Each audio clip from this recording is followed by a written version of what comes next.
Llandudno. They call it the Queen of the Welsh Resorts, but behind the pastel hotels, dramatic headlands and the best pier in Britain, Llandudno holds a few secrets.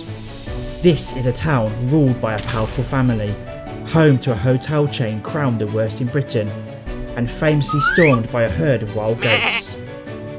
Is Llandudno really the best resort in Wales, or is it a faded relic of the past? Join me and we'll find out.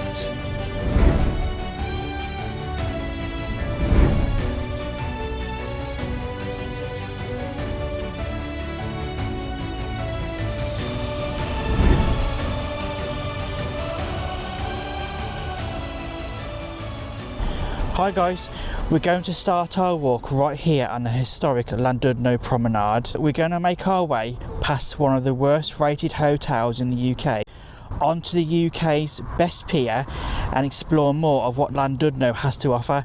So stick around because the end is absolutely insane. I'm going to show you one of the most photographed views in Wales and you're not going to want to miss it. Now 98% of Llandudno is owned by the Mostyn family, who turned this place from a small mining and fishing village into a fully fledged Victorian seaside resort, which you see here today. And it was actually the first and the largest in Wales, hence the nickname Queen of the Welsh Resorts. Apparently, the current Lord Mostyn lives in London, but he basically rules Llandudno with an iron fist. He has some really weird rules. There's no ice cream vendors, fish and chip shops, neon signs. Basically all the fun stuff you would normally find on a seaside prom are completely banned. And the hotels here, as you can see, have to be painted approved colours. These greys, yellows, whites. What do you think of these rules? Let me know your thoughts below.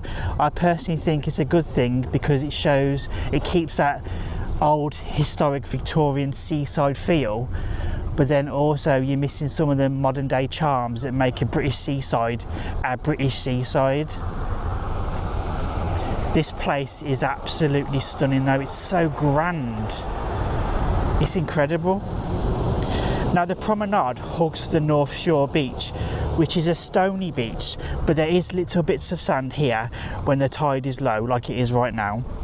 And Llandudno actually has a second beach named West Shore that is sandy and also way less visited. There's hardly anything there, so if you do want to come down and avoid the crowds, you can. We've come on a weekday in the summer, really early in the morning, because this place does get really busy, and I wanted to show it you why it was quiet and guarantee I could park, because parking here is pretty horrendous. Like I said, we came at 8 o'clock in the morning and even now we struggle to park. Blue badge holders can park for free. If you haven't got a blue badge, you will be charged for parking. I will add the parking charges on screen for you now.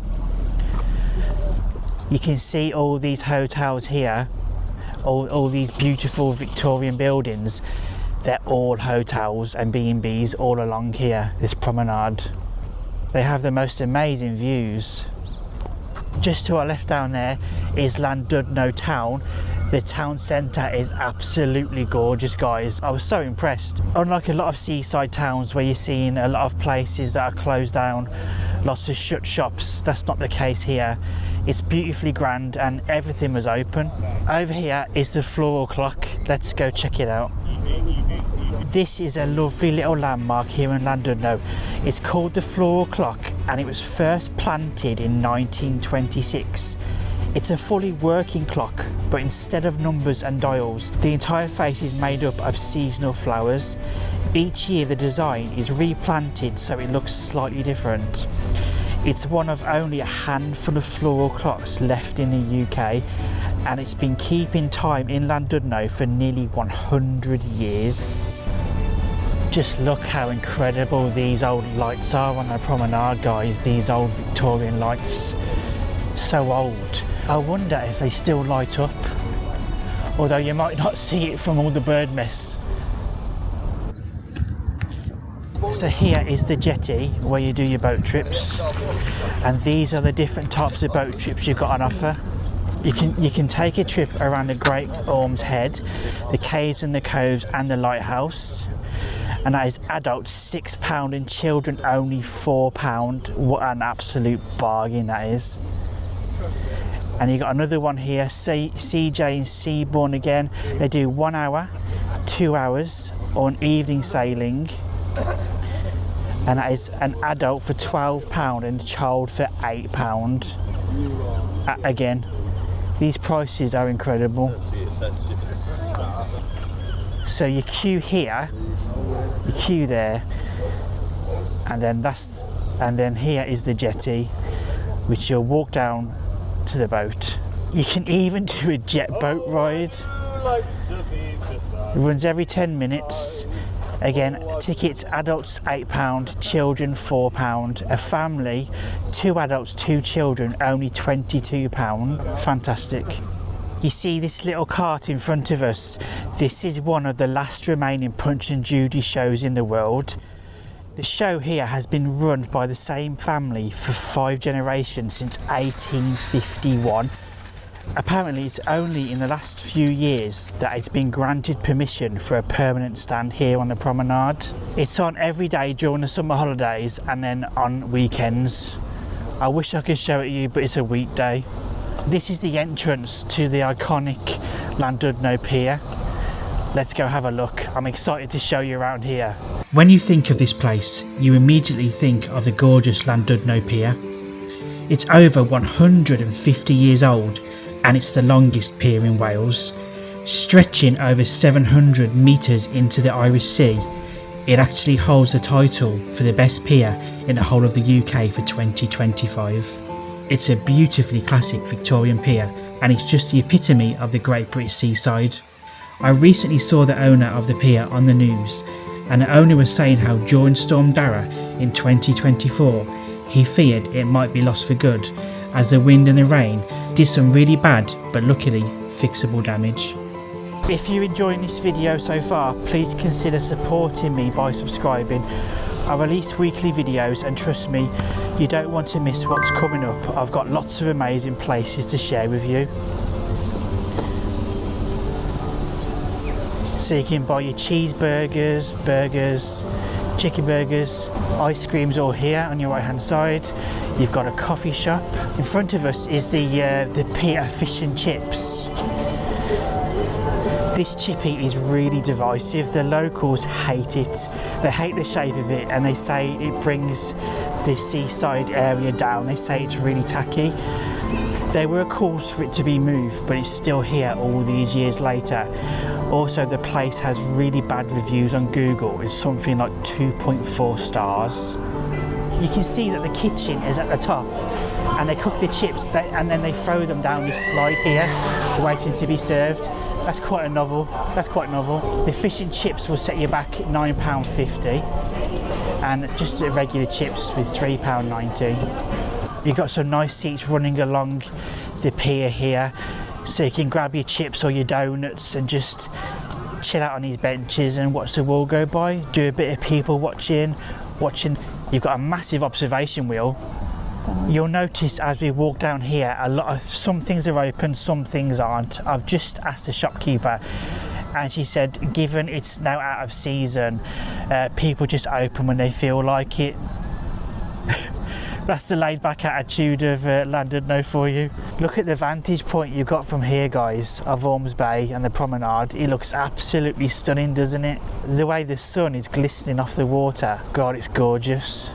I've wanted to come to Llandudno for absolutely years, and it hasn't disappointed. It is stunning. You've got some handmade metal making here. They're really cool. Look at Spider-Man, Captain America. They're great. I just asked a lady who owns a shop here why lots of things are closed, and apparently even though the pier's open from 9 o'clock to walk it, a lot of the shops don't actually open till 10 o'clock. They say it's that time of year now there where people just make up their own rules and open when they feel like it. In front of us here on our left hand side is the Grand Hotel. This stunning building has been standing here since 1902, and at the time it was one of the grandest hotels in Wales. and it was actually the largest with 158 rooms, hence the name the Grand Hotel. It was once owned by Butlins, but they sold it in 1998, and then since then the huge Britannia hotel chain acquired the building in 2004, I think. Since then they've effectively run it into the ground, and it's now one of the worst rated hotels in the UK. Britannia were given the title of the worst hotel chain for 11 years straight. How brave is he? What is it? You've got a seafood store on our left hand side when it's open. They sell squid, crabs, lobsters, all your typical seafood snacks. And you've got a cool little fair here, a bungee trampoline. I'm absolutely gutted everything's closed, but like I said, it gives me an excuse to come back, and when I do come back I'm gonna go stay in that Grand Hotel and see what it's like for myself, and I'll make sure I show you too. Make sure to subscribe because you don't want to miss it. Look at all these gorgeous Victorian huts that have been turned into like shops and cafes. They're really cool. They're so grand. You've got a beautiful shot of the Great Orme from here. Look at that, guys. It's magnificent, isn't it? And up there is the Happy Valley Gardens, where you'll find one of the Alice in Wonderland trails. Llandudno actually inspired the story Alice in Wonderland. Alice was a young girl who used to holiday in Llandudno, and the guy who wrote it used to holiday with the family, I believe. There's several ways to get up to the Great Orme. You can take the cable car up there, you can drive up, or you can take the tram. I'm going to take the tram today, and I'll show you that in just a short while. I'm not brave enough to take the cable car. This pier's pretty long, you know. I imagine over there on the right hand side, if you look past Little Orme, that other headland, I believe that's probably Prestatyn, because you can also see all these wind turbines on that coast too. So there's toilets here, and it's chargeable. It's 50p charge, but they use an honesty box.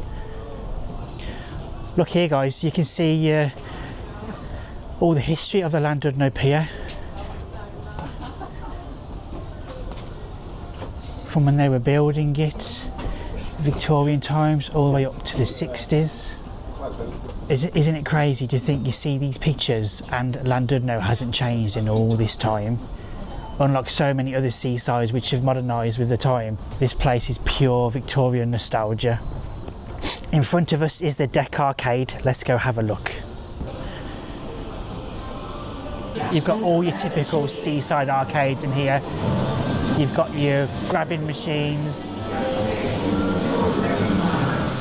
air hockey, 2p pusher machines.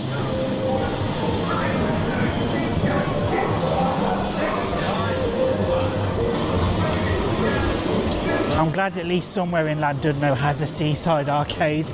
It wouldn't really be a British seaside without one. Look at this stunning ceiling here. Absolutely incredible. The Victorians didn't mess about, did they, when it come to building beautiful buildings?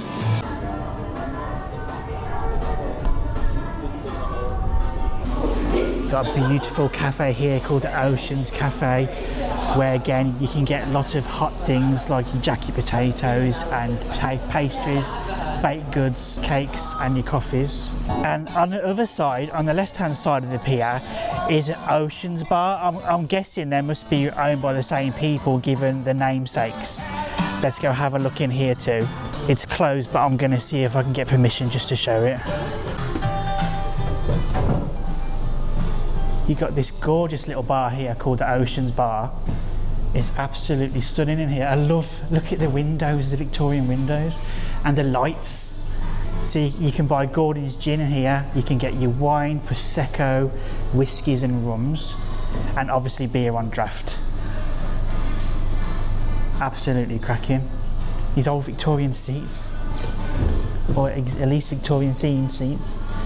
Check these out. This bar table with these old whiskey barrels.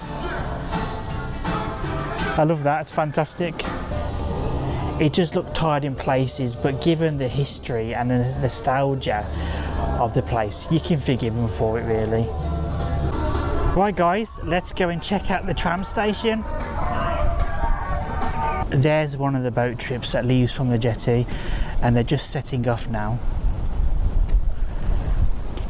The wind's starting to pick up, so it looks a bit choppy. I don't think I'd want to be on that boat right now. You can see now that the pier is starting to pick up and more things are opening up.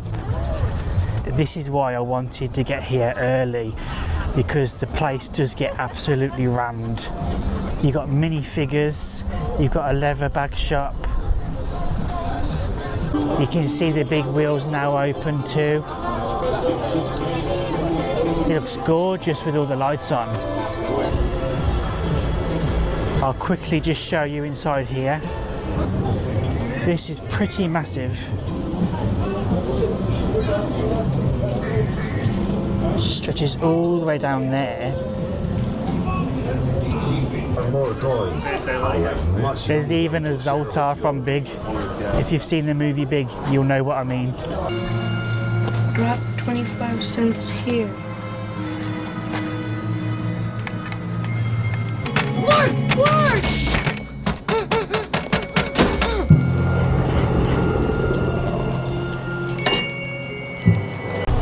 I was reading online that the famous Kashmiri goats that you would normally find on the Great Orme actually invaded these streets during lockdown when we were all stuck indoors, and apparently they came down here in large numbers, and they were climbing people's window sills, they were climbing on the walls, in the gardens, chewing up the grass. Can you imagine? They made international news. They were reporting it as far as Australia. Just up here is where you find the tram station. Look at the queues. I don't know how long it's going to take us to board the thing. I'll let you know.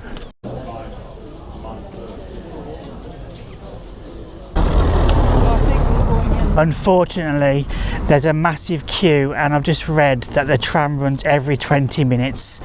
So given the size of the queue, I'll probably be waiting at least an hour and a half. So I'm going to drive up and I'll show you the point from there.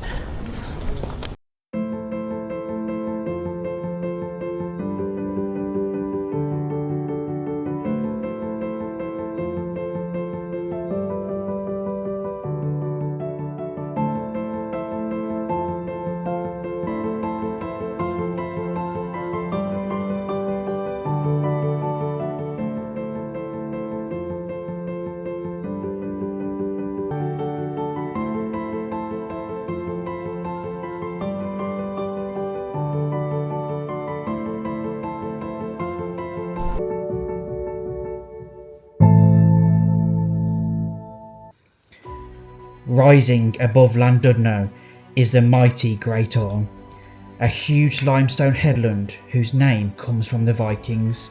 They thought it looked like a giant sea serpent or worm slithering out of the sea. It towers nearly 700 feet above sea level and stretches for almost 2 miles. From here you get a real sense of how dominant it is over the coastline. The Orme isn't just about the views though. It's been home to people for thousands of years. The Neolithic people left behind ancient tombs, and later Bronze Age miners carved out a vast network of tunnels here. In fact, the Great Orme copper mine is one of the oldest in the world, dating back more than 3,500 years. And then there's the wildlife. The star residents are the famous Kashmiri goats, descended from a pair once given to Queen Victoria. Today, their shaggy coats and impressive horns are just as much a part of the Orme as the cliffs and the wildflowers. You can reach the top of here by the Victorian tramway or the cable car, which is the longest in Britain. Either way, the reward is the same: breathtaking views. And on a clear day, you can see right across the Irish Sea and even spot Blackpool and Liverpool on the horizon. At the summit, you'll also find the Great Orme Expedition Centre, where you can dive into the headland's history, from its geology and wildlife to its mining heritage and military role in World War II.